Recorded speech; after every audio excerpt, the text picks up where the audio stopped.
Audio Jungle.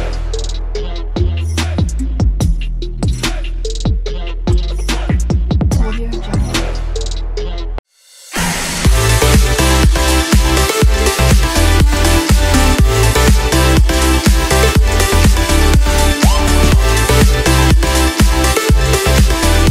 Hi guys! Ako na naman si Madam Amira at request lang tong sabon na to. Kaya ginawa ko. And then yan, naghalo-halo ako. Nagmix ako ng beso. Tapos nilagyan ko ng aloe vera. Tapos hinalo-halo ko lang ulit mga ka-Amiras. Halo lang. And then kumuha ko ng aloe vera sa mga tanim ko. Tapos mix ko siya. Ginahit ko ng konti. Tapos sinadad ko ng konti. And then mix ko ng konti. Puro konti lang yung ginawa ko. And then, ayan, pagkapos ng mix, hinalo ko naman ng pang-mixer ng konti at dahan-dahan. Ayan, nilagay ko na konti extra. Nilagyan ko rin siya ng oil and ng extra na vitamin C. Nilagyan ko rin siya ng papaya and aloe vera. Powder yung ginamit ko.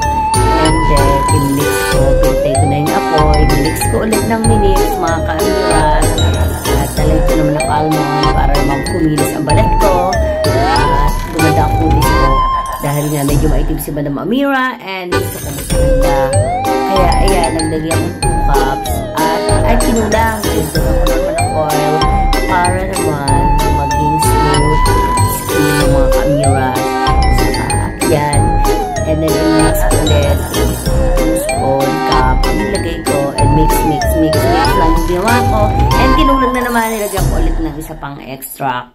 Depende sa inyo kung gusto nyo. And dinalo ko na. Nilagay ko na sa soft base. Yung mga pinag-mix ko. Ayan. Binuhat ko na may apoy ng konti. Ayan. Para na po sobra. Nagkaroon ako ng mga bla-bla. At ayan na. Nilagyan ko na siya ng coloran. Para maging orange. Yung color ng ating soap. Hinalo-halo ko. Pinatay ko ulit yung apoy para hindi ba siya, ay naparami yung mga bula. Pero mga ka-Amiras, okay lang na maraming bula. First lang naman yung paggawa ko ng sabon. And then, ayan na, ang ganda ng product.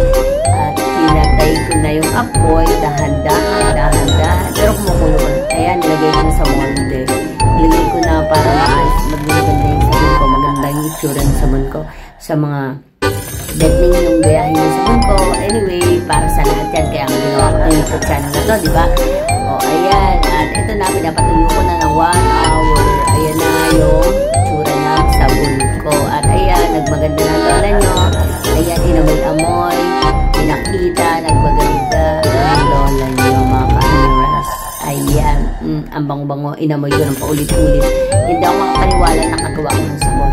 And then, eto na yung sabon ng nakalyo. Napakaganda niya. Napakabango, smooth siya sa skin. At ready nyo na gamitin. And then, na-excite nga ang bakla. Na-excite ang lola nyo, kaya naligo na rin kayo. Ayan, ang napakabula. Kaya pagligo ko, ginamit ko agad sa sobrang excited ko. At ayan na mga ka-Amiras, super beautiful and white na ako. Hindi na kailangan magpagluta. Sobrang puti na ng bakla.